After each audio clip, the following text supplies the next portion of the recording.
আপনার কাজের একটি মূল ধারণা হলো সিস্টেম চেঞ্জ। তো এক্ষেত্রে বাংলাদেশের উন্নয়ন কার্যক্রমে যে প্রজেক্ট বেসড থিঙ্কিং, এখন এখানে সবচেয়ে বড় সীমাবদ্ধতাটা কি? মানসিকতা। কারণ আমরা যেটা হচ্ছে যে শর্ট টার্ম মানে লাভেরটা কথা ভাবি, তো যে সিস্টেমস চেঞ্জ তো টাইম নেয়। মানে একটা কথা আছে না, in the long run we are all dead. So ওইটাও তো মানুষের মধ্যে কাজ করে। ওইসব চিন্তা করে যেটা হয় যে আপনার সবাই একমুখী চিন্তা করার কারণে যেখানে গেইন দেখছে সেখানে চলে যাচ্ছে। পলিটিক্যাল ক্রোনিজম তৈরি হয়, ফেভারিটিজম তৈরি হয়, নেপোটিজম তৈরি হয়। এগুলো সব একটা স্টিকিনেস তৈরি করে। পাবলিক প্রাইভেট এনজিও পার্টনারশিপ নিয়ে অনেক প্রত্যাশা থাকলে আমরা দেখতে পাই যে ফলাফলটা আসলে আশানুরূপ হয় না। আপনার অভিজ্ঞতা থেকে আসলে এই পার্টনারশিপ ব্যর্থ হওয়ার মূল কারণগুলো কি? এটা আসলে আস্থার অভাব। এক একজনকে এক একভাবে দেখে। প্রাইভেট সেক্টর মনে করে এনজিও খারাপ, এনজিও মনে করে প্রাইভেট সেক্টর খারাপ। একটা অদ্ভুত দেশ আমার, যেখানে আপনার একটা ফোরামে সবাই কাজ করলেও এক একজন এক একভাবে চিন্তা করে। এই দুটোর মধ্যে একটা সুন্দর সেতু বন্ধনের জায়গা আছে। কিন্তু বাংলাদেশের যে এনজিও এবং প্রাইভেট সেক্টর যেভাবে অর্গানাইজড, সেখানে আসলে এই দুটো একসাথে কাজ করলে যে রেজাল্টটা দিতে পারবে সেটা খুবই ইউনিক এবং খুবই মজবুত হবে। আপনি সড়ক নিরাপত্তাকে একটি গভর্নেন্স রিফর্ম হিসেবে দেখেন। এক্ষেত্রে আসলে পরিবহন খাতে চাঁদাবাজি, অনিয়ম বা দায়মুক্তি কমাতে এমন কি ধরনের সংস্কার হতে পারে যেটা আসলে রাষ্ট্র সত্যি একটা ইনসেনটিভ স্ট্রাকচারের পরিবর্তনে আগ্রহী হয়? এইটা একেবারে হার্ড রিসেট দরকার। এটার একটা হার্ড রিসেট যদি সরকার না করে তাহলে এটার কোনো আপনার পরিবর্তন হবে না। হার্ড রিসেট মানে হচ্ছে কালকেই বলবে এখানে চাঁদাবাজি বন্ধ, এখান থেকে আপনার সম্পূর্ণভাবে পলিটিক্যালাইজেশন বন্ধ, এখানে কোনো রাজনৈতিক দলের নাম থাকতে পারবে না, এখানে কোনো ধরনের রাজনৈতিক কর্মকাণ্ড চলতে পারবে না, এখানে কোনো ধরনের আপনার বাস ট্রাক যেগুলো আপনার ফিটনেস নাই তারা চলতে পারবে না, এখনই বন্ধ। মানুষ যদি আপনার এক মাস আপনার রাস্তায় নাও নামতে পারে, রাস্তায় নামতে পারবে না। মানুষও তখন ওই আন্দোলনে শরিক হবে যে ঠিক আছে, আমি দরকার হলে হাইটা যাবো, আমি দরকার হলে কষ্ট করবো, কিন্তু আমি এই জায়গা থেকে মুক্তি চাই। পরিবহন খাতকে আপনি ঠিক করতে যান, আপনি দেখবেন যে পুরো দেশ ঠিক হয়ে গেছে।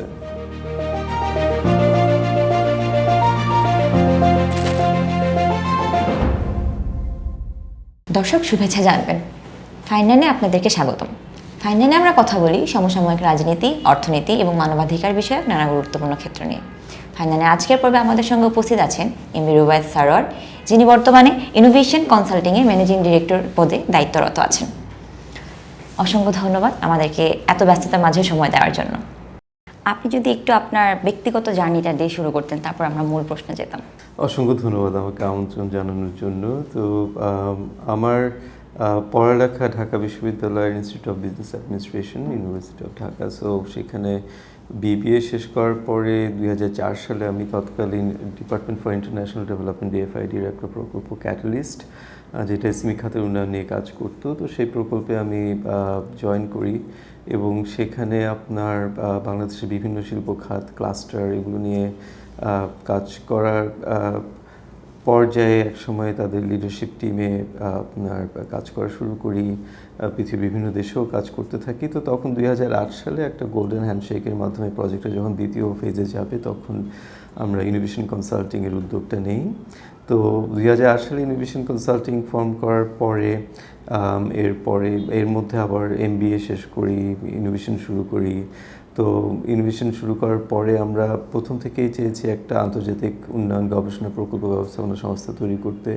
তো সেটা আমরা যাত্রাটা শুরু করি এবং মূলত আপনার সিস্টেমিক চেঞ্জ বা সাস্টেইনেবল ডেভেলপমেন্ট করার জন্য যে ধরনের আপনার উদ্যোগগুলো নিতে হয়, ইনক্লুসিভ গ্রোথ আমরা যেটাকে বলি, সেটা আমরা কীভাবে ফ্যাসিলিটেট করতে পারি, তো সেটা নিয়ে আমাদের গবেষণা এবং আমাদের কাজ এবং আমাদের সলিউশনস। তো সেগুলো আমরা আপনার কৃষি, শিক্ষা, স্বাস্থ্য, চিকিৎসা, আপনার water sanitation, hygiene, nutrition, financial inclusion, employment, দারিদ্র্য দূরীকরণ, তো নানাবিধ বিষয় নিয়ে আমাদের কাজ আছে। তো এবং সেটা আমরা এখন পুরো বিশ্বজুড়েই করছি। বাংলাদেশ থেকে শুরু করার পরে আমাদের যাত্রা আমরা নাইজেরিয়াতে, আপনার ইস্ট ওয়েস্ট সাউদার্ন আফ্রিকা রিজনে আমরা প্রচুর কাজ করি। আমরা MENA, central Asia, south east Asia রিজনেও প্রচুর কাজ করি। তো এর বাইরে পাশাপাশি ইনোভেশনের একটা আমার বলবো যে আমরা পরিচয় তৈরি করার চেষ্টা করি যে যখনও কোনো সংকট আসে, তখনই সেই সংকটের আপনার রূপ এবং তার বাস্তবতাটা বোঝার জন্য আমরা প্রায় খুব ইনোভেটিভ কিছু প্রকল্প হাতে নিয়ে এই কোভিড সময়ে আমরা প্রথম আপনার র্যাপিড আপনার যে ফোন কল সার্ভে আমরা সেটা চালু করি। এরপরে জুলাই গণঅভ্যুত্থানের পরপর আমরা আপনার পিপলস অপিনিয়ন পালস বোঝার জন্য আপনার অপিনিয়ন পালস সার্ভে শুরু করি। সেটার মাধ্যমে আমরা সর্বপ্রথম আপনার বাংলাদেশের মানুষের নির্বাচনী ভাবনাগুলো কী ছিল সেটা আমরা সিস্টেম্যাটিক্যালি তুলে নিয়ে আসার চেষ্টা করি। তো মূলত সেটাই ইনোভেশন এবং সেটাই আমার জার্নি অ্যাজ এ কনসালটেন্ট, আপনার রিসার্চার, এন্টারপ্রেনার।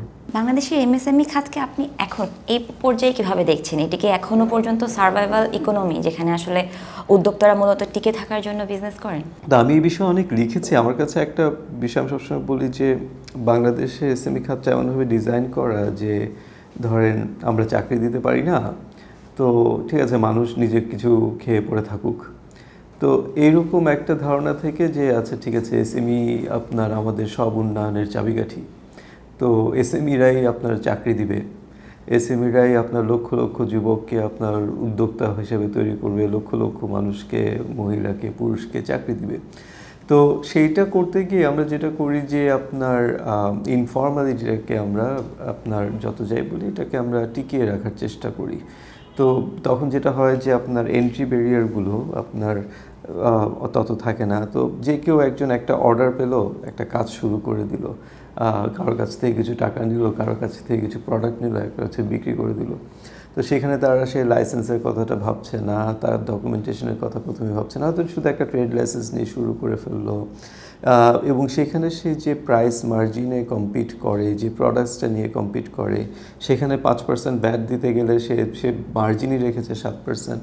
তো তখন মানে সে আপনার চলবে কিভাবে? এবং দেখবেন যে বেশিরভাগ এই ধরনের এসএমইতে ওনার নিজেই আপনার কর্মী, তো তার আয়টা সেখান থেকেই তার বের করে নিয়ে আসতে হয়। তো 50,000 টাকা যদি তার শুধু আয় বের করতে হয় তার নিজের জন্য, তাহলে আপনি বুঝবেন যে সে যদি 7% মার্জিনে কাজ করে তাহলে আপনার এবং তার অপারেটিং কস্ট এগুলো যদি আপনার আরও যদি 40% হয়, তাহলে আপনি বুঝতে পারতেছেন যে তাকে ন্যূনতম আপনার 6-7 লাখ টাকার আপনার একটা মাসিক ব্যবসা তাকে করতে হবে। তো সেটা আপনার বাৎসরিক তাহলে কত হয়? প্রায় 84-90 লাখ থেকে 1 কোটি টাকার একটা ব্যবসা তাকে করতে হবে যদি সে 50,000 টাকার একটা আয় করতে চায়।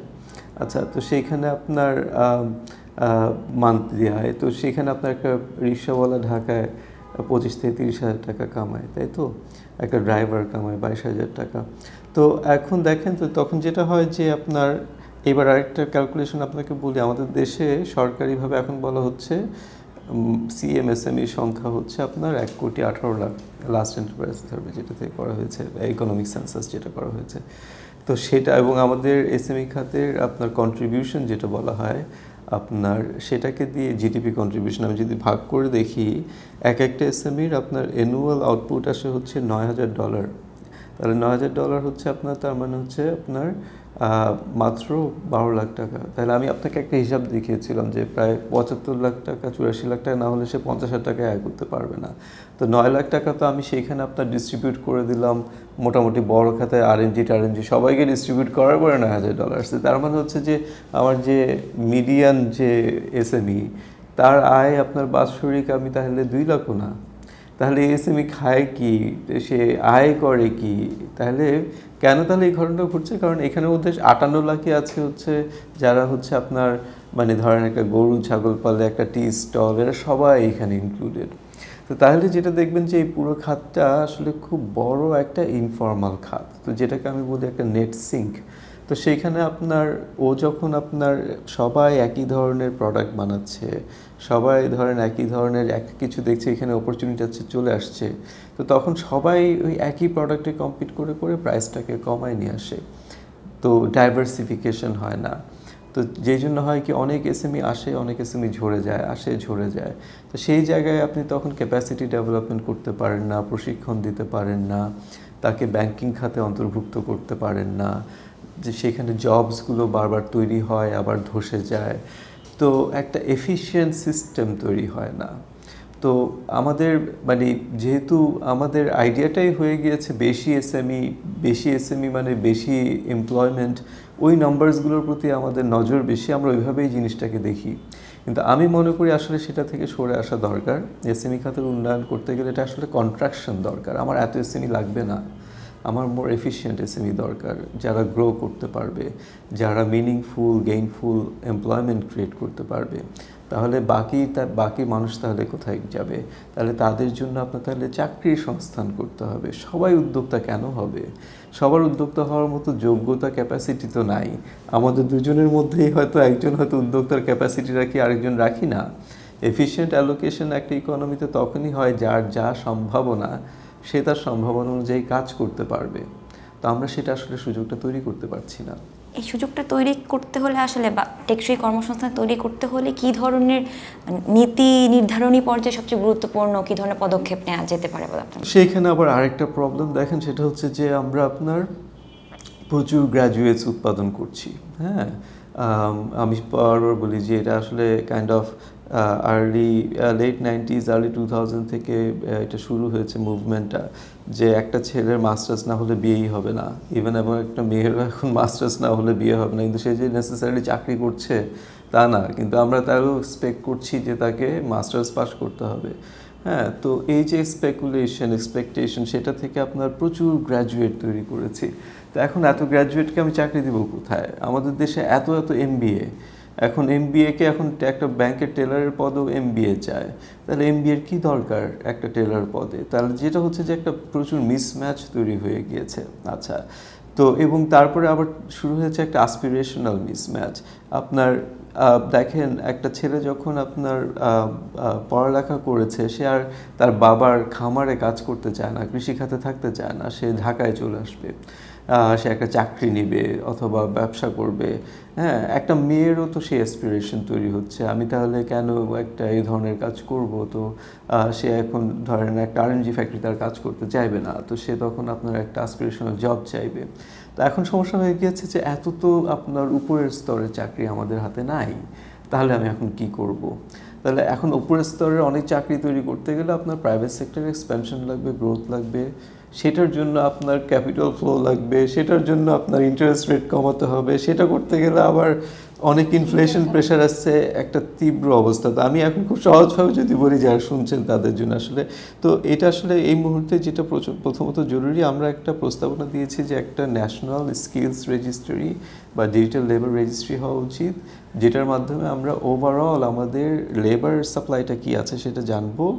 তারপরে আমরা যেটা করতে পারি, এদেরকে আমরা প্লেসমেন্টটা চিন্তা করব, যে এদের মধ্যে কিছু চলে যাবে দেশের বাইরে, কিছু যাবে নার্সিং করতে, কিছু যাবে হচ্ছে মেকানিক হিসেবে, স্কিলড ওয়ার্কার্স হিসেবে, কিছু যাবে হোয়াইট কলার হিসেবে। হ্যাঁ, তো আমাদের তখন এটাকে আরেকটু স্ট্রাকচার্ড ফর্মাল করে আমাদের ওইখানে প্রচুর নজর দিতে হবে।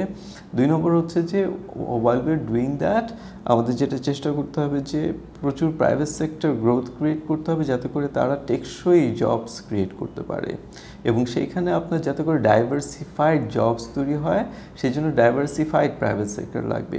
তারপরে যেটা লাগবে তৃতীয় স্তর, সেটা হচ্ছে যারা আপনার গ্র্যাজুয়েট হচ্ছে তাদেরকে কিছুটা রিস্কিলিং করে, আমি আপস্কিল বলছি না, রিস্কিল বলছি কারণ হয়তো সে পড়েছে একটা, তার চাকরি হবে আরেকটা জায়গায়, তাকে একটু রিস্কিল করে স্পেশাল ডিস্ট্রিবিউশনটা কনফার্ম করতে হবে।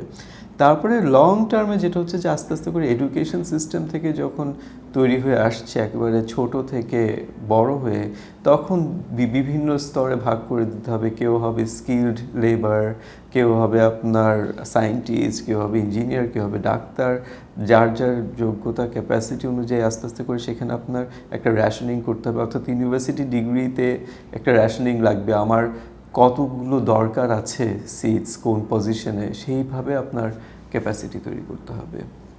এমএসএমই ফর্মালাইজেশনের ক্ষেত্রে দেখা যায় যে একটা বড় সমস্যা হচ্ছে আইনি কাঠামোয় ঢোকার সময় অনেক খরচ হয়, তো এক্ষেত্রে আসলে সুবিধার চেয়ে বেশি হয়ে যায়। তো এই অবস্থায় কিভাবে ক্ষুদ্র উদ্যোক্তাদেরকে আসলে অতিরিক্ত ঝুঁকিতে না ফেলে ফর্মাল সেক্টরে আনা যেতে পারে? তো এটা নিয়ে অনেক আলোচনা হচ্ছে। আমি শুরুতে যেটা বলছিলাম যে এখন ধরেন আপনার অনেক এসএমই আছে যারা ইনফর্মাল, এখন আপনি তাকে ফর্মাল আনলে তো আপনার চিন্তা করতে হবে লাভ কী? তো একটা জিনিস হচ্ছে কি, সব এসএমইকে আপনি ফর্মাল করতে পারবেন না, কারণ তার ফর্মাল হয়ে তার কোনো লাভ নাই। যেমন ডেফিনিশনটা বললাম না, একটা টি স্টলে তো ফর্মালাইজেশন হওয়ার দরকার নাই। আপনার চিন্তা করতে হবে, আচ্ছা এখন আপনাকে অপশন ভাবতে হবে একটা রিক্সা গ্যারাজের কি ফর্মালাইজেশন হওয়া দরকার আছে কি না। আচ্ছা এখন কথা হচ্ছে আমরা বলবো যে রিক্সা গ্যারাজের ফর্মালাইজেশন হওয়া দরকার আছে। কেন? কারণ হচ্ছে যে আপনার সে যেহেতু আপনার একটা খুব হ্যাজার্ডাস ব্যাটারি নিয়ে কাজ করছে, যেটা এখন যেহেতু ব্যাটারি রিক্সার এত চল, সেখানে আমাদের কিন্তু ম্যানেজমেন্ট লাগবে। তাহলে আমাদের এবং সেখানে আবার যেহেতু আমরা এফিসিয়েন্সি আনতে চাই, তাকে আমাদের ক্যাপিটাল ইনজেক্ট করতে হবে এবং সেখানে আমার সে যেহেতু রিক্সা বানাচ্ছে, ভাড়া দিচ্ছে, তার রিক্সাগুলোর আমার ইমপ্রুভমেন্ট লাগবে। তো সে কিন্তু একটা স্কেলে কাজ করছে, তো তাকে আবার কিন্তু আমার ফর্মালি লিগালি এনফোর্স করে নিয়ে আসতে হবে। তো আমাদের একটা ম্যাপ লাগবে, আমি কাকে ফর্মাল করতে চাই আর কাকে ফর্মাল করতে চাই না। আরেকটা হচ্ছে যে কে এখন ইনফর্মাল আছে তাকে আমরা ফর্মালাইজেশনে আনতে চাই। হ্যাঁ, তো এখন আপনাকে ভাবতে হবে যে আচ্ছা যেই একটা মহিলা নারী উদ্যোক্তা মোহাম্মদপুরে একটা বাসা থেকে আপনার গার্মেন্ট তৈরি করে বিক্রি করছে, তাকে কি আমি এই মুহূর্তে ফর্মাল করতে চাই কি না। আবার ধরেন ওই মহিলাটাই ধরেন কয়েকদিন পরে যখন তার ব্যবসাটা যদি হঠাৎ করে এখানে 10 জনে একজনের ব্যবসা সম্প্রসারণ হবে, তো তার তখন ক্যাপিটাল লাগবে, সে ব্যাংক লোনের জন্য যাবে, তার তখন আবার ফর্মালাইজেশন লাগবে। তখন ফর্মালাইজেশন হতে গেলে তখন তার কাছ থেকে নানাবিধ ডকুমেন্ট চাইবে, এটা চাইবে ওইটা চাইবে, তাকে ট্যাক্স করবে। তো তখন সে আবার ভয় পেয়ে যাবে যে আমি তো এত টাকা দিতে পারবো কি না। তো আমরা যেটা প্রপোজ করছি যে এই ধরনের মিড সেগমেন্টটাকে আপনার একটা 2-3 বছরের আপনার একটা আপনার সুবিধা দেওয়া, ট্যাক্স ব্র্যাকেট সুবিধা দেওয়া, যে উনি ডকুমেন্টস সবগুলো তৈরি করবেন কিন্তু উনি তখনও ইমিডিয়েটলি আপনার ট্যাক্স ফাইলিং ট্যালিং এগুলো তার মানে সবই করবেন কিন্তু এমনি ডিক্লেয়ার করবেন 0। তাহলে আস্তে আস্তে করে ওনার তখন ওই ক্যাপিটাল ফর্মেশনটা তৈরি হলো এবং আপনার মানে মজবুত ভিত্তি তৈরি হলো। তারপর আস্তে আস্তে করে উনি তখন আপনার ফর্মাল ব্যবসা শুরু করলেন।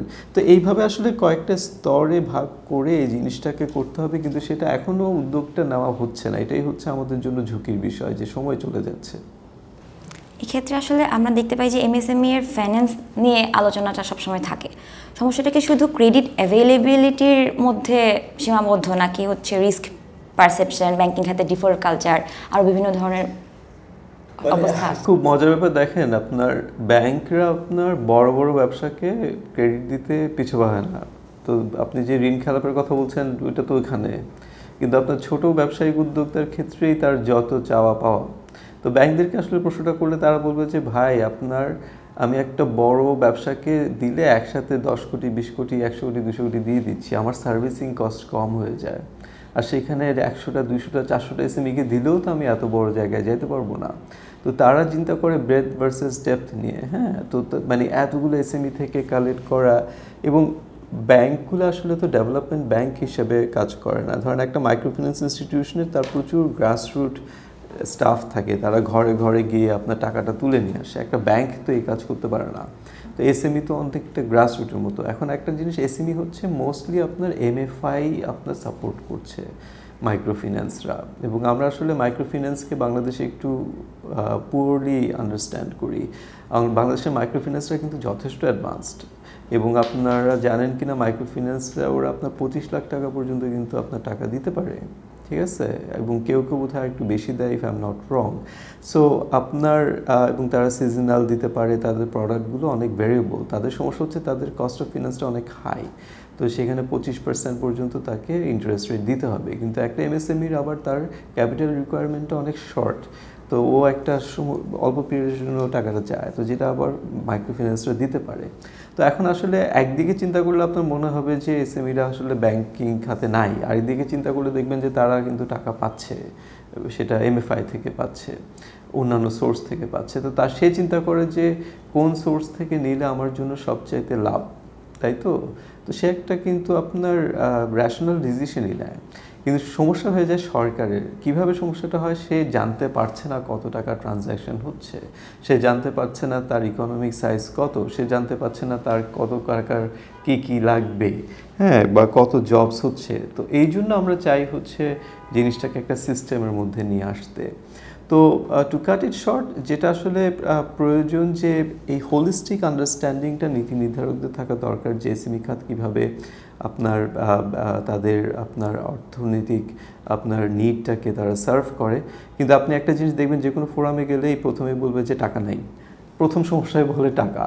হ্যাঁ, এটা একদম মানে ইয়ের মতো হয়ে গেছে, আপনার তোতা পাখির মতো হয়ে গেছে সবার কাছে। তো আমি সবসময় এই জন্য প্রশ্ন করি যে মানে তো টাকা নাই এই কথা তো আজকে বহু বছর ধরে শুনছি, কিন্তু টাকা হলেই কি সব প্রবলেম সলভ হয়ে যাবে? তাও কিন্তু না। আমাদের মার্কেট কই, যেটা আমি প্রথমে বলেছিলাম যে সবাই যদি একই প্রোডাক্ট নিয়ে কামড়াকামড়ি করেন তাহলে তো আপনার ওইখানে প্রাইস মার্জিনে আপনি টিকে থাকতে পারবেন না, ডিফারেন্সিয়েশন হবে না। সেখানে বাংলাদেশের বেশিরভাগ মানুষই আপনার প্রচণ্ড প্রাইস সেন্সিটিভ। হ্যাঁ, আপনার তারা প্রাইসিংয়ের ব্যাপারটাও বুঝেন না, এবং এই ভোক্তা অধিকারের অনেকগুলো আপনারা ভিডিও দেখবেন, তারাও প্রাইসিং বুঝেন না। হ্যাঁ, তো খুব বিপদের বিষয় কিন্তু। হ্যাঁ, মানে আপনার ধরেন মনে করে যে ধরেন অনলাইনে ব্যবসা করছে প্রাইস কম হবে, কিন্তু ধরেন আপনাকে অনলাইনে ব্যবসায় আপনাকে যখন ও টেনে নিয়ে আসে আপনার প্রোডাক্টটাকে, আপনি তো দেখেন, দেখার পরে তো একটা ক্লিক করেন, এইটা আপনাকে আনতেই ওর 200 টাকা খরচ হয়ে গেছে।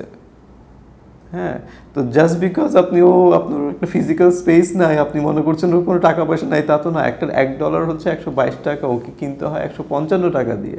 হ্যাঁ, $1 যদি ও আপনাকে পায় তাহলে তো বিশাল ব্যাপার, অনেক সময় তাও হয় না। তো এই বিষয়গুলো আমাদের আসলে ভাবা দরকার আছে। আমাদের উন্নয়ন কাঠামো নিয়ে যদি একটু বলি, যে আমরা দেখি ইউসেইডের যে স্টপ ওয়ার্ক অর্ডারের মতো বৈশ্বিক ধাক্কা, এটা আসলে আমাদের উন্নয়ন কাঠামো নিয়ে নতুন করে ভাবতে বাধ্য করেছে। এই ঘটনা কি দেখাচ্ছে যে বাংলাদেশ এখনো ডোনার ডিপেন্ডেন্সি থেকে পুরোপুরিভাবে বের হতে পারেনি?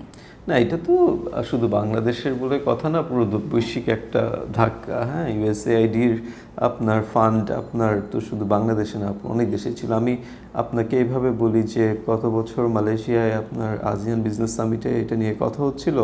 তো তখন ওরা বলছিল যে আসিয়ান অঞ্চলে ইউএসএআইডির $5 বিলিয়ন ইনভেস্টমেন্ট ছিল অ্যানুয়াল।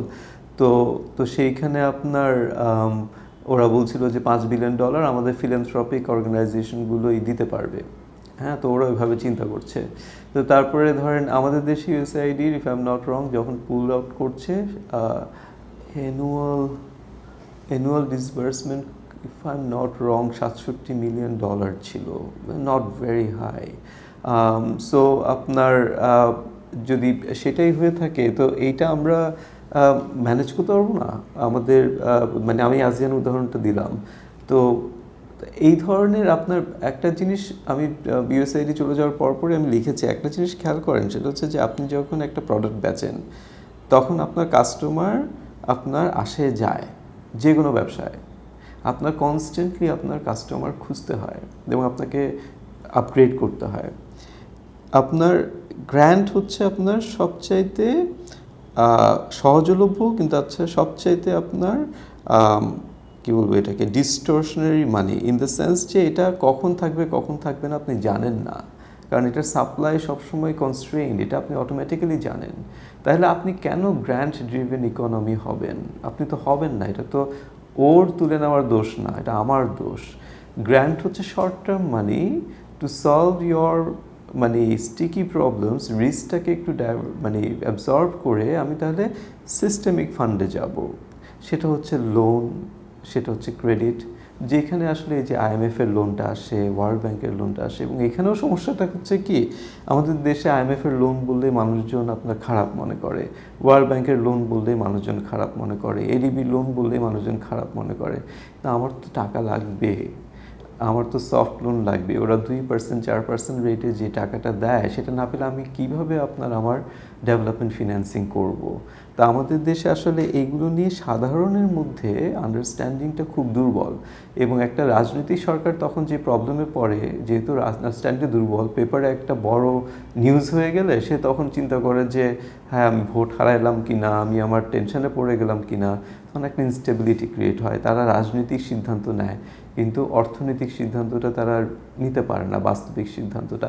তো যে পথে আসছেন যে ইউএসআইডির ফান্ড পুল শুধু একা না, ওর সাথে সাথে অনেক ডোনার আরও এখন চলে গিয়েছে বাংলাদেশ থেকে। BMGF, bill and Melinda Gates চলে গিয়েছে, সুইস এজেন্সি আপনার কমিয়ে দিয়েছে। Overall there is a significant fund কাট।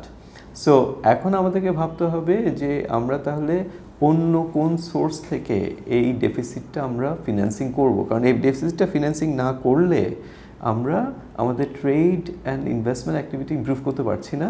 তো এখানে যে কথাটা বলে শেষ করবো সেটা হচ্ছে যে গ্র্যান্টটা আসলে কেন দরকার ছিল গ্লোবাল সাউথ টু নর্থ এবং নর্থ টু সাউথের এঙ্গেজমেন্টে, সেটা হচ্ছে যে নর্থ যখন আপনার একটা ক্যাপিটাল মেশিনারি এখানে এক্সপোর্ট করতে চায়, সেই ক্যাপিটাল মেশিনারি ডিমান্ড ক্রিয়েট করতে গেলে আপনার কী লাগবে? আপনার তো এখানে একটা স্কিল লাগবে, আপনার তো সেখানে একটা কনজিউমার মার্কেট লাগবে। ও আসলে গ্র্যান্টটা দিত ওর এই মার্কেটটা ক্রিয়েশনের জন্য, যাতে করে ওর পরবর্তীতে আমরা ওর ভোক্তা হতে পারি। It's a give and take relationship, it's not like a blinded relationship. আমার দেশের মানুষ যদি সুস্থ না থাকে তাহলে ওর দেশের প্রোডাক্ট খাবে কই? সেই জন্যই সে আমাদের দেশে মানে হেলথে ইনভেস্ট করে। আমরা এই জিনিসগুলো বুঝি না। সো এখন যখন ওরা টাকাটা তুলে নিয়ে গেছে, আমি তো কিছুই খেতে পারবো না, তো ও কিন্তু প্রেশারে থাকবে। তো ও হয়তো ইউএসএআইডির মাধ্যমে টাকা না দিল, কিন্তু ও অন্য একটা চ্যানেলে সে দিতে চাইবেই। এটা আমাকে বুঝতে হবে আমি কিভাবে সে টাকাটা আনবো। এক্ষেত্রে আসলে আমাদের ডেভেলপমেন্ট প্রতিষ্ঠানগুলো এখন ওই ধরনের শক মোকাবেলা করার মতো যথেষ্ট রেজিলিয়েন্ট হয়ে উঠতে পারেনি, যে এর কারণটা কি, বা এটা আসলে ভবিষ্যতে বললাম যে বিজনেস মডেলটা যে আপনার ওই একমুখী ভাবেছে এটা দিয়েই হবে এটা দিয়েই হবে, হ্যাঁ, এটা আমরা সবাই এটার জন্য দোষী। একটা জিনিস ভালো কাজ করতে থাকলে মনে করি কি ওইটাই আজীবন চলতে থাকবে, তো আমরা অন্যান্য রোডসগুলো দেখি না, অন্যান্য উপায়গুলো দেখি না। তো এখন কিন্তু আপনার দেখেন যে এই প্রবলেমটা হওয়ার কারণে কিন্তু এখন আপনার সবাই অল্টারনেটিভ ফিন্যান্সিং, ব্লেন্ডেড ফিন্যান্সিং, বিভিন্ন জিনিস নিয়ে কথা বলছে, সেগুলো রাস্তাঘাট তৈরি হচ্ছে। তো এটা এতদিন হয় নাই। তো এটা এখনও শখ হিসেবে আছে, কিন্তু আমি মনে করি যে আগামী বছর 2-3 বছরের মধ্যে এটা আস্তে আস্তে করে গ্লোবালি অ্যাড্রেসড হয়ে যাবে। আন্তর্জাতিক সহায়তা যদি কমে যায় তাহলে আসলে বাংলাদেশের জন্য উন্নয়ন খাতের ভবিষ্যতের যে অর্থায়ন, সেই ক্ষেত্রের কাঠামোটা কি হতে পারে? এই যে একটু আগে বলছিলাম যে আপনার কাঠামোটা কয়েকটা জায়গা থেকে, সেটা হচ্ছে এই ফান্ডটা প্রথমত ডেফিসিটটা মিট করবে হচ্ছে ডেভেলপমেন্ট আমরা যেটা ডিএফআই বলি, ডেভেলপমেন্ট ফিনান্সিয়াল ইনস্টিটিউশনস, বা আমরা আইএফআই বলি, ইন্টারন্যাশনাল ফিনান্সিয়াল ইনস্টিটিউশনস। তো প্রত্যেকটা দেশের কিছু ইনভেস্টমেন্ট ব্যাংকিং থাকে, ইউরোপিয়ান ইনভেস্টমেন্ট ব্যাংক, হ্যাঁ, তারপরে আপনার সফট ব্যাংক জাপানের, তো এরকম অনেকগুলো ব্যাংক থাকে যারা ইনভেস্টমেন্টগুলো করে। তো এরা already active. European investment bank আপনার এনার্জিতে ফান্ডিং দিতে চায়, হ্যাঁ, ডাচরা ওয়াটারে ফান্ডিং দিতে চায়, আপনার চায়না আপনার এক ধরনের ইয়েতে ফান্ডিং দিতে চায়, জায়গা তো অলরেডি আপনার জাপান ইন্টারন্যাশনাল কোঅপারেশন তো সবসময় ইনফ্রাস্ট্রাকচার ডেভেলপমেন্টে সাপোর্ট দিয়েছে, রাইট। এডিবি কয়েকদিন আগেও নিউজ পেলেন যে আপনার টেকনাফ থেকে তেঁতুলিয়া করিডোর ডেভেলপমেন্টে সাপোর্ট করবে, রাইট। এগুলো সবসময় তো চলমান ছিলই। তো এখন সেটা একটু বাড়বে, এবং বিশেষ করে বৈশ্বিক যে মন্দা, বৈশ্বিক যে আপনার মানে যুদ্ধ এবং টেনশন, সেগুলোর কারণে এটা আরেকটু বাড়বে। তো এই ধরনের ফান্ডিংয়ের আবার একটা ইস্যু কি, এটা গভর্নমেন্ট টু গভর্নমেন্ট সিস্টেমের থ্রুতে যায়। এটা আপনার আগে গ্র্যান্টগুলো কী হতো, সেটা হচ্ছে প্রাইভেট অর্গানাইজেশনস লাইক আওয়ার্স, আমরা সরাসরি টেন্ডার করে এটা নিতে পারতাম, একটা আইএনজিও বা একটা এনজিও নিতে পারতো। এখন একটা আইএনজিও বা এনজিওকেও তাকে গভর্নমেন্টের কাছ থেকে টাকাটা নিতে হবে, ওরা টাকাটা দিবে সরকারকে, সরকারের যে মন্ত্রণালয় সেটা পাচ্ছে, ওরা তখন এটা রিডিস্ট্রিবিউট করবে বা এটা টেন্ডার করবে, নাও করতে পারে, নিজেও করতে পারে। তো সিস্টেমটা একটু চেঞ্জ হচ্ছে, কিন্তু ফান্ডটা আপনার ওভারঅল আস্তে আস্তে করে আবার আসা শুরু করবে, এটা গ্যাপ থাকবে না। আপনার কাজের একটি মূল ধারণা হলো সিস্টেম চেঞ্জ। তো এই ক্ষেত্রে বাংলাদেশের উন্নয়ন কার্যক্রমে যে প্রজেক্ট বেসড থিঙ্কিং, এখন এখানে সবচেয়ে বড় সীমাবদ্ধতাটা কি? মানসিকতা। কারণ আমরা যেটা হচ্ছে যে শর্ট টার্ম মানে লাভেরটার কথা ভাবি, তো যে সিস্টেমস চেঞ্জ তো টাইম নেয়, হ্যাঁ, এবং আপনার যে কোনো আপনার লং টার্ম চেঞ্জ আপনার মানে একটা কথা আছে না, in the long run we are all dead. So ওইটাও তো মানুষের মধ্যে কাজ করে, এবং they are not too many players, কম্পিটিশনটা উপরের দিকে কম। তো ওই সব চিন্তা করে যেটা হয় যে আপনার সবাই আপনার একমুখী চিন্তা করার কারণে যেখানে গেইন দেখছে সেখানে চলে যাচ্ছে, পলিটিক্যাল ক্রোনিজম তৈরি হয়, ফেভারিটিজম তৈরি হয়, নেপোটিজম তৈরি হয়, এগুলো সব একটা স্টিকিনেস তৈরি করে। তো সিস্টেমস চেঞ্জের সবচেয়ে বড় অন্তরায় হচ্ছে এটা যে আপনার উপরের দিক থেকে ওই দিক নির্দেশনাটা দেওয়া যে আমরা এখন এটা করছি, মিড টার্মে এটা করবো, লং টার্মে আমরা এই জায়গায় যাব। একটা থিওরি অফ চেঞ্জ থাকে সিস্টেমস চেঞ্জের। যে জন্য আমরা ধরেন বারবার বলছি যে এখন ধরেন সরকার ফ্যামিলি কার্ড নিয়ে আপনার প্রস্তাবনা দিয়েছে, আমরা বলেছি যে হ্যাঁ ভেরি গুড, আপনার এই মুহূর্তে আমাদের যে হঠাৎ করে যে দারিদ্র্যের একটা প্রেশার এবং ইনফ্লেশনারি প্রেশার, ঠিক আছে, দরিদ্র মানুষের জন্য যদি আপনারা ক্যাশ ট্রান্সফার করেন এটা উপকার দিবে। প্রথমে সরকার কিন্তু ফুড ট্রান্সফার ভেবেছিল, পরে আমরা যখন সবাই ক্যাশ ট্রান্সফারের কথা বললাম সেটা নিল। কিন্তু আমরা তারপর এখন বলছি যে কিন্তু আপনি তো আজীবন একটা ফ্যামিলিকে টাকা দিয়ে যাবেন না, তাহলে আপনি কী করবেন? আপনি চেষ্টা করবেন যে 2 বছরের মধ্যে সে যাতে করে এটার আর দরকার না পড়ে, সেখানে সিস্টেম চেঞ্জটা দরকার হয়। তো এখন বুঝবেন যে মানে তাহলে সেই সিস্টেম চেঞ্জটা আমরা দিতে পারবো না। তো এটা একটা ওই আউটলুকের সমস্যা, একটা মানসিকতার সমস্যা। পাবলিক প্রাইভেট এনজিও পার্টনারশিপ নিয়ে অনেক প্রত্যাশা থাকলে আমরা দেখতে পাই যে ফলাফলটা আসলে আশানুরূপ হয় না। আপনার অভিজ্ঞতা থেকে আসলে এই পার্টনারশিপ ব্যর্থ হওয়ার মূল কারণগুলো কি? এটা আসলে আস্থার অভাব। এক একজনকে এক একভাবে দেখে। প্রাইভেট সেক্টর মনে করে এনজিও খারাপ, এনজিও মনে করে প্রাইভেট সেক্টর খারাপ। একটা অদ্ভুত দেশ আমার, যেখানে আপনার একটা ফোরামে সবাই কাজ করলেও আপনার এক একজন এক একভাবে চিন্তা করে। মানে প্রাইভেট সেক্টর মনে করে ও আচ্ছা, মানে এনজিও বাংলাদেশে কিন্তু একটা গালি অনেক সময়, হ্যাঁ, এবং ও আচ্ছা তুমি এনজিওতে চাকরি করো। বাসার মধ্যেও জিনিসটা দেখবেন মানে একটা হিসেবে কথা বলে না, ও আচ্ছা ও এনজিওতে কাজ করে। তারপরে আবার হ্যাঁ ও তো কর্পোরেশনে কাজ করে, চোখের উঠানামায় তো আপনার চেঞ্জ হয়ে গেল, তাই না? তো এটা হচ্ছে আমাদের দেশের বাস্তবতা, হ্যাঁ। তো কিন্তু আসলে দেখেন, আমি আমার এটা নিয়ে পাবলিকেশনও আসছে অনেক আগেই করা, যে আমি দেখিয়েছি কীভাবে আপনার একটা এনজিও, একটা প্রাইভেট সেক্টর কীভাবে একটা মজবুত একটা বিজনেস মডেল তৈরি করতে পারে। এনজিওগুলো আপনার বাংলাদেশের প্রত্যন্ত অঞ্চলে আপনার ছড়িয়ে ছিটিয়ে আছে। তাদের যে গ্রাসরুট মোবিলাইজেশনের ক্যাপাসিটি, এটা one of a kind in the world. আচ্ছা, এখন প্রাইভেট সেক্টর ধরেন সে একটা প্রোডাক্ট ম্যাস ডিস্ট্রিবিউশন করতে চায়, ধরেন একটা হেলথ প্রোডাক্ট, ধরেন আপনার মেনস্ট্রুয়েশন হাইজিন প্রোডাক্ট। তো সে এখন আপনার কি নতুন করে তার সেলস ফোর্স বাড়াবে, না সে একটা এনজিওর সাথে পার্টনারশিপে যাইতে পারে, যেখানে এনজিওটা আপনার ওই awareness creation, door to door campaign এটা করবে, কারণ এনজিও তো ওইটাতে কেপেবল, সে তো ওইটাতে ট্রেন্ড হয়ে গেছে। তো অলরেডি বুঝতেন যে দুটোর মধ্যে একটা সুন্দর আপনার সেতু বন্ধনের জায়গা আছে। কিছু কিছু প্রাইভেট সেক্টর অলরেডি এটা করা শুরু করেছে, কিন্তু ম্যাস স্কেলে যেটা বললাম যে মানসিকতাটা, ট্রাস্টটা নাই। একে পছন্দ করে ওকে বলে দেয়। এনজিও আবার চিন্তা করে আরে ও তো খালি প্রফিট চিন্তা করে। এখন প্রফিট তো সবাই চিন্তা করে, এনজিও তো প্রফিট করে, শুধু অ্যাকাউন্টিং সিস্টেমটা ডিফারেন্ট, বুক কিপিংটা ডিফারেন্ট। প্রফিট ছাড়া তো ইকোনমি চলবে না। প্রফিটিয়ারিং কেন খারাপ হবে? তো এই ব্যাপারগুলো হচ্ছে আমাদের মধ্যে টেনশনের জায়গা আর কি। তো মানে প্রাইভেট সেক্টরের সাথে কাজ করতে গেলেই মনে করে যে ও তো প্রফিট করবে, ও ধান্দা করবে, ধান্দা করলে ও কী প্রোডাক্ট দিবে, এইগুলো নিয়ে আসলে আস্থার অভাবের কারণে সম্পর্কটা তৈরি হয় না। কিন্তু বাংলাদেশের যে মানে আপনার এনজিও এবং প্রাইভেট সেক্টর যেভাবে অর্গানাইজড, সেখানে আসলে এই দুটো একসাথে কাজ করলে যে রেজাল্টটা দিতে পারবে সেটা খুবই ইউনিক এবং খুবই মজবুত হবে। এই একসাথে কাজ করতে পারার যে অবস্থাটা আমরা যেতে পারবো কিভাবে, মানে কি পদক্ষেপ? ওই যে অলরেডি যে আপনার এক্সাম্পলসগুলো আছে সেগুলোকে আরও বেশি বেশি করে প্রমোট করা, সেগুলো নিয়ে কথা বলা, হ্যাঁ, এগুলো নিয়ে তো আপনি দেখবেন না পেপারে লেখা হচ্ছে, এগুলো নিয়ে তো আপনার গবেষণা প্রবন্ধ দেখবেন না। আপনার কেন জানি না গবেষণার জন্য মনে হয় যে এই ধরনের সাবজেক্টগুলো খুব একটা অ্যাট্রাকটিভ না, এটা তাই না? যে এগুলো নিয়ে কিন্তু কোনো গবেষণা দেখবেন না, অথচ এগুলো নিয়ে গবেষণা হওয়া দরকার। তো সেটা নিয়ে যখন আপনার গবেষণা হবে, সেটা নিয়ে যখন আপনার লেখালেখি হবে, কেস স্টাডিজ হবে, ব্যবসায় স্কুলগুলোতে যখন এই বিষয়গুলো নিয়ে কথা বলবে, আপনি দেখেন ব্যবসায়িক স্কুলের কি এই টপিকটা কখনো আসবে? ডেভেলপমেন্ট স্টাডিজে কি কখনো এই টপিকটা আসবে? দুটার একটা তো এই টপিকটা নাই, কেন? তো that's what you need to ask. আমি কয়েকদিন আগে কলম্বিয়া ইউনিভার্সিটিতে আপনার একটা ক্লাস নিচ্ছিলাম অনলাইনে। সো ওরা তো কথা বলছে, ওরা তো আমাকে ডেকে নিয়ে এগুলো এক্স্যাক্টলি এই বিষয় নিয়ে কথা বলতে, কিন্তু আমার দেশে তো এই সুযোগও না। আমি বললাম যে কলম্বিয়া আমাকে এখান থেকে নিয়ে গেল, আমার দেশে আমার এখন পর্যন্ত এই সুযোগ তৈরি হলো না। তো এইটা হচ্ছে গ্যাপ।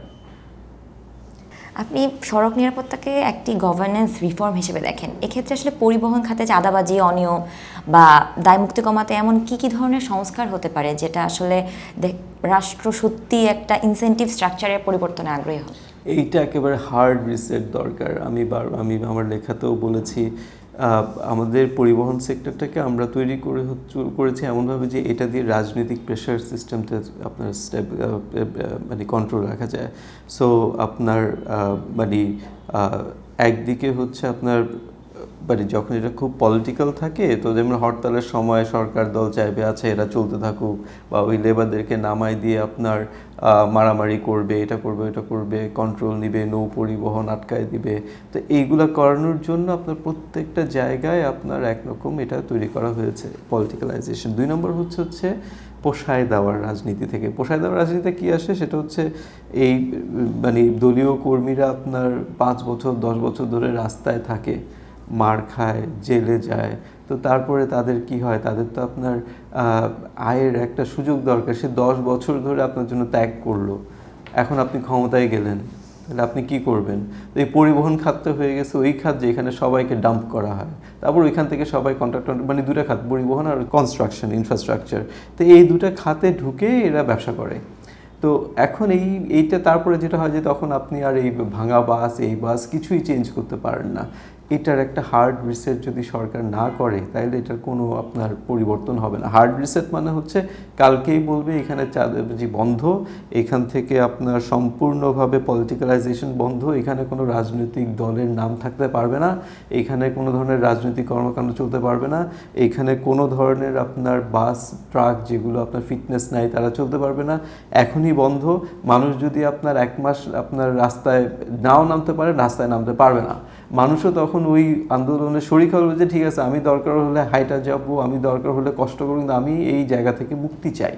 তো সবাই মিলে যখন এই হার্ড রিসেটটা চাইবে, তখন হয়তো এটা সম্ভব হবে। আর যদি আমরা ইনক্রিমেন্টালিও মনে করি, এটা কোনো দিনও সময়টা এমন একটা গ্যাংগ্রিন হয়ে গেছে এই সেক্টরটা, হ্যাঁ। তো এবং আপনার এই জন্য আমি যেটা বলি যে এটাকে ঠিক করতে গেলে আপনাকে পুলিশ ঠিক করতে হবে, এটাকে ঠিক করতে গেলে আপনার ডকুমেন্টেশন প্রসেস ঠিক করতে হবে, এটাকে ঠিক করতে গেলে আপনার লিগ্যাল সিস্টেম ঠিক করতে হবে, আপনার স্কিল সিস্টেম ঠিক করতে হবে। এটা মানে অনেক কিছুর সাথে পরিবহন খাতকে আপনি ঠিক করতে যান, আপনি দেখবেন যে পুরো দেশ ঠিক হয়ে গেছে। আমরা মাঝে মাঝে এখন যেমন হচ্ছে সড়কে যে দেখা যায় যে ব্যাটারি চালিত রিক্সা নিয়ে একটা সমস্যা তৈরি হয়েছে, যে একবার বলা হয় যে ব্যাটারি চালিত রিক্সা সম্পূর্ণ নিষিদ্ধ করে দিবে, আবার বলা হয় যে সম্পূর্ণ উন্মুক্ত করে দেবে। এই ক্ষেত্রে আসলে একটা বাস্তবসম্মত ফেজড পলিসি কেমন হতে পারে?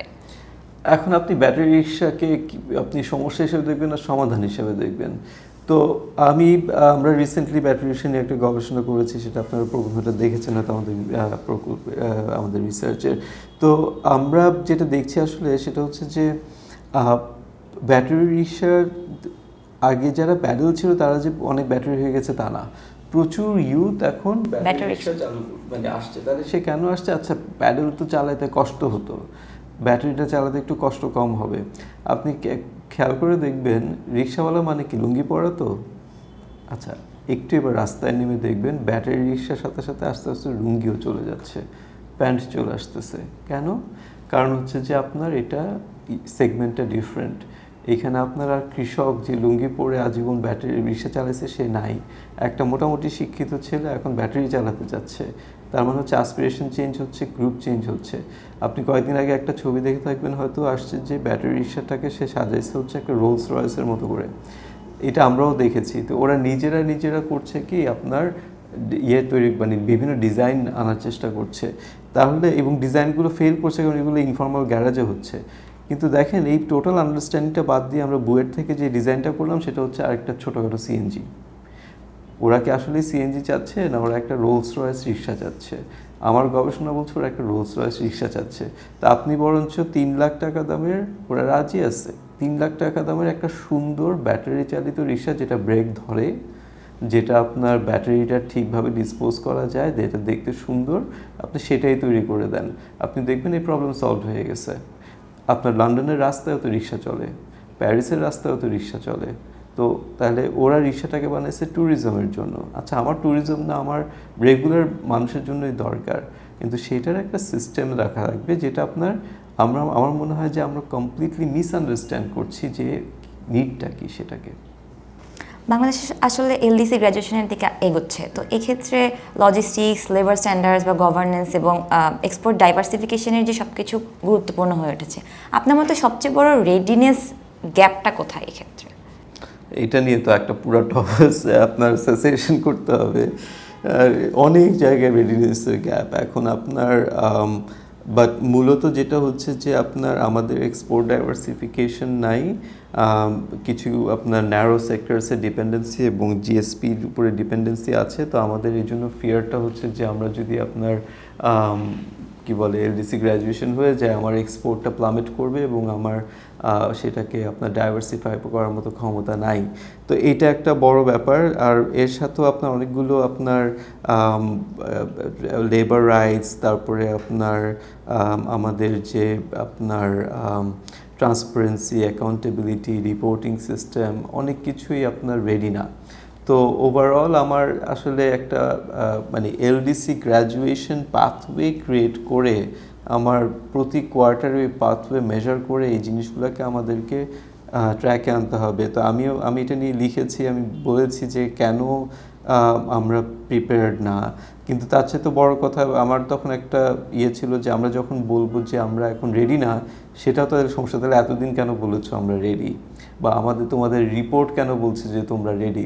এখন দেখেন বাংলাদেশ কিন্তু 3টা ইন্ডিকেটরেই পাস করে এলডিসিতে, যেটা খুব বেশি দেশ করেনি।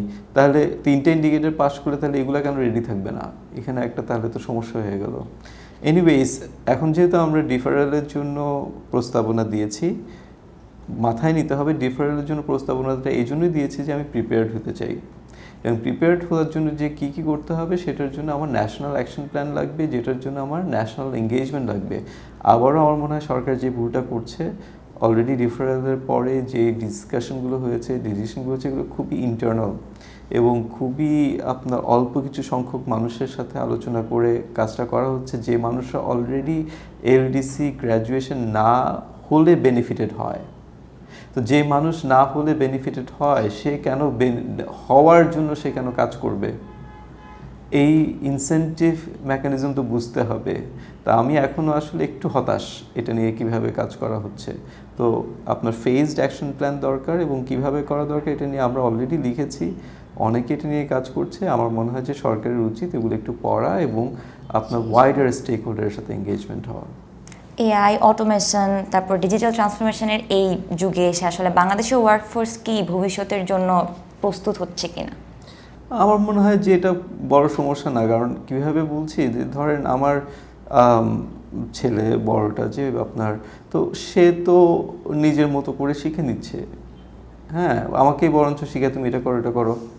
হ্যাঁ, তো আমি এখন ধরেন মানে আমরা তো আর ওই যুগের মানুষ না যেখানে আমার বাবা মাদেরকে আমাদেরকে শিখিয়ে দিতে হতো। তো আমরা যে আমরাও তো স্মার্ট, ওদের থেকে স্মার্ট এটা ভাবি, তাই না? তো তাহলে দেখা যাচ্ছে যে মানে আমরাও শিখছি, ওরাও শিখে নিচ্ছে। আমার মনে হয় যে এআইকে নিয়ে এত ভয় পাওয়ার কিছু নাই। এটা এমন কোনো টেকনোলজি না যেটা আপনার কেউ শিখতে পারবে না। আপনার খেয়াল আছে কি না যে 90s-এ আচ্ছা তা আমি জানি না, ছোটো হবেন তো, তাহলে 90s-এ যখন আপনার মাইক্রোসফট কম্পিউটার প্রথম আসা শুরু করলো, পাড়ায় পাড়ায় আপনার ওয়ার্ড আপনার ট্রেনিংয়ের দোকান তৈরি হয়ে গেল। কারণ সবাইকে মাইক্রোসফট ওয়ার্ড টাইপ রাইটিং শিখাইতে হবে। এখন কি সেটা আছে? সবাই নিজে নিজে শিখে গেছে না? আচ্ছা, এখন আপনার টাইপ রাইটিং শিখতে হয়।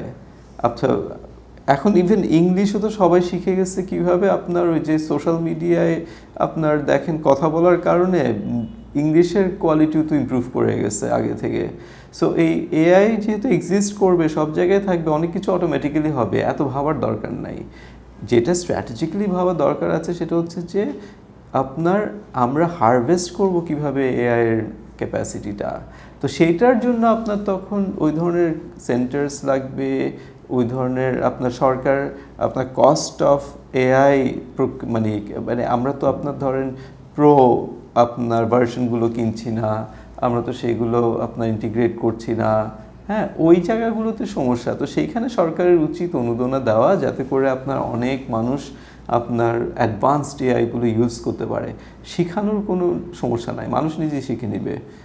এই মিসম্যাচটা কেন হচ্ছে? মানে স্কিল ডেভেলপমেন্ট প্রোগ্রাম থাকা সত্ত্বেও যে লেবার মার্কেটে মিসম্যাচটা থেকে যাচ্ছে, সেটা আসলে না, এটা হচ্ছে আপনার ডিমান্ড সাপ্লাইয়ের গ্যাপ। ডিমান্ড সাইড কী চায় আর সাপ্লাই সাইড কী চায়, এখন সব হচ্ছে স্পেকুলেশন। আর একটা ব্যাপার এখানে খুব দ্রুত বলি, সেটা হচ্ছে যে যখন আপনার কেউ একজন চাকরি পায় না, তখন সে নানা রকমের কথা চিন্তা ভাবনা করতে থাকে। আপনি দেখবেন যে যারা চাকরি পায় না তাদের কাছে আপনি একটা স্টাডি করেন, আপনি দেখবেন এরাই সবচাইতে বেশি আপনার বিভিন্ন ধরনের স্কিল প্রোগ্রামে জয়েন করছে, এরাই এদের মাস্টার্স অনার্স অনেক বেশি, তারপরেও চাকরি পাচ্ছে না। তাহলে আসলে তার চাকরির প্রবলেমটা কিন্তু ওই জায়গায় না, ডিগ্রিতেও না, স্কিলসেও না, they are not rightly placed. Or সে যখন ইন্টারভিউ ফেস করছে সে ওর আপনার রাইট ইয়েটা বলতে পারছে না, অতিরিক্ত যোগ্যতাও একটা অযোগ্যতা, এটা মাথায় নিতে হবে।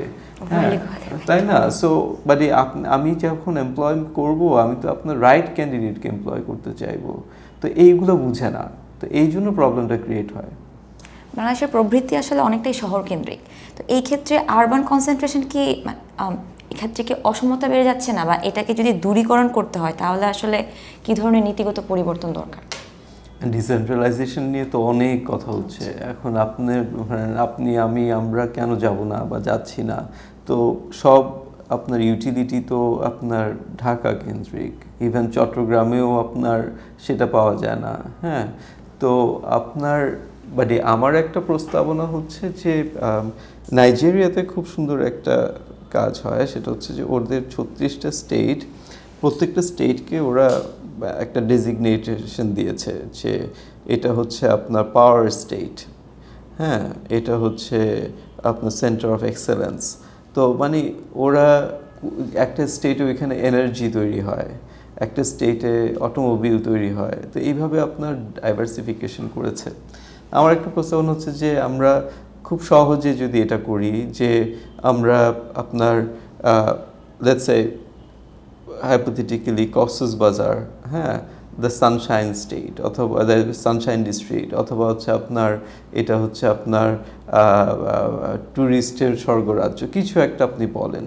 হ্যাঁ, তো এবং আপনার রাজশাহীতে আপনার অলরেডি এডুকেশনের জন্য বিখ্যাত, তো রাজশাহীকে আপনার সেটা বলেন। তো এইভাবে আপনি আপনি আপনি হিল ট্র্যাক্সে যান, অনেকভাবে চিন্তা করা যেতে পারে, কিন্তু আপনার হিল ট্র্যাক্সকে ফ্রুটসের জন্য চিন্তা করা যেতে পারে। তো কোন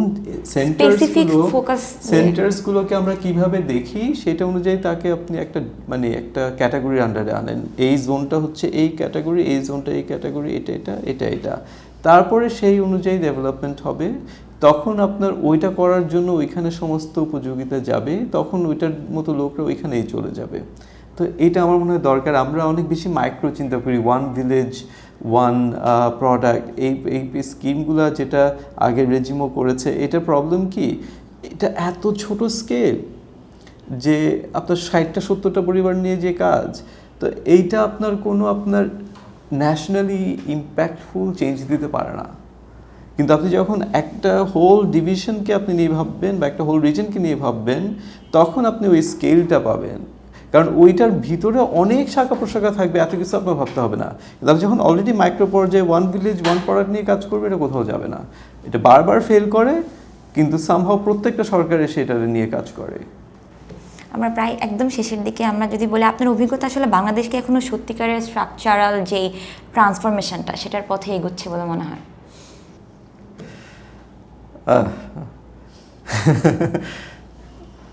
আমার মন বলতে চায় যে হ্যাঁ করছে, কিন্তু আমার মাথা বলছে না, আমরা ওই পথে এখনো আপনার যেতে পারছি না। তো আমার ভার্ডিক্ট হচ্ছে না, আমরা ট্রান্সফরমেশনাল গ্রোথের জন্য যে পজিশনটা আমাদের অ্যাচিভ করা দরকার, আমরা সেই জায়গায় নাই। সেক্ষেত্রে আসলে আপনার সাজেশন বা আপনার অভিজ্ঞতা থেকে? এই তো অনেক কথা বললাম, তো সেই কথাগুলোকে চিন্তা করা দরকার আছে আমাদেরকে। আমার মনে হয় যে আমার সর্বশেষ বক্তব্য হবে সেটা সবার জন্য, যারা শুনছেন, যদি মনে করেন যে আমার আলোচনাটা আপনাদের জন্য মূল্যবান ছিল। তো আমি যেটা বলতে চাইবো সেটা হচ্ছে যে আপনার we need to be ambitious. We need to have really forward-looking strategies and policies in place. So পৃথিবী তো সবাই এগিয়ে যাচ্ছে, we are in a competition and in a race with the world, আমাদের নেইবার্সদের সাথে, রিজনসদের সাথে, সবার সাথে। হ্যাঁ, আমার খুব ইচ্ছা ছিল যে বাংলাদেশকে আমি গ্লোবাল সাউথ টু সাউথ কোঅপারেশনের মক্কা বানাবো। হ্যাঁ, এই জিনিসটা গত 3 বছর ধরে ভাবতে হতে, গত বছর মালয়েশিয়া গিয়ে দেখি ওরা একেবারে ওই স্টেটমেন্টটা, Malaysia the centre of global south to south cooperation, আমি দেখে মাত্র আমার মাথাটা নিচে হয়ে গেলো, আল্লাহ, যে আমি 3 বছর ধরে ভাবতেছি ওরা এটা নিয়ে নিল। তো জিনিসটা হচ্ছে কেউ থেমে নাই, সবাই একই জিনিসই ভাবছে, আপনি আমি যা ভাবছি ওরাও ভাবছে। তো ইনঅ্যাকশন যতদিন থাকবে আমরা তত পিছিয়ে পড়তে থাকবো। সো সময় নষ্ট করার সময় নাই, আপনার ঝগড়াঝাটি করার সময় নাই। We all need to be unified in our vision, we need to be ambitious. Bangladesh আপনার যেই জন্য সবার কাছে একটা গুরুত্বপূর্ণ দেশ, সেটা হচ্ছে we are a big economy. আমরা কিন্তু স্মল ইকোনমি না, ছোট্ট দেশ হতে পারি, কিন্তু প্রচুর মানুষ, প্রচুর মুখ, প্রচুর হাত। তার মানে হচ্ছে আমার কর্মক্ষমতাও বেশি, আমার কনজামশন ক্যাপাসিটিও বেশি। তো সেই জন্য বাংলাদেশ একটা attractive country for any country in the world. সেই প্রমিসটা যদি বুঝতে হয় তাহলে আমাকে সেইভাবেই কথা বলতে হবে, আমাকে সেইভাবেই বাংলাদেশকে সেল করতে পারতে হবে, এবং সেটার জন্য আমাদের দরকার একটা সুদৃঢ় সরকার ব্যবস্থা, সুদৃঢ় সামাজিক ব্যবস্থা, যেখানে আপনার পলিসি স্ট্র্যাটেজিটা কী এবং সেটার জন্য অ্যাকশনসগুলো কী সেটা সম্পর্কে সম্পূর্ণ ক্ল্যারিটি থাকতে হবে এবং স্টেবিলিটিটা থাকতে হবে। রাস্তার যুদ্ধ আর না, যা যুদ্ধ পার্লামেন্টে হোক। অসংখ্য ধন্যবাদ। আমরা আশা করব বাংলাদেশ আসলে এগিয়ে যাবে এবং তাল মিলিয়ে চলতে পারবে। আপনাকে অনেক ধন্যবাদ। দর্শক, আপনাদেরকে অসংখ্য ধন্যবাদ এতক্ষণ আমাদের সাথে থাকার জন্য। ফাইনালের পরবর্তী পর্ব দেখার আমন্ত্রণ জানিয়ে আজকে এখানেই শেষ করছি। শুভরাত্রি।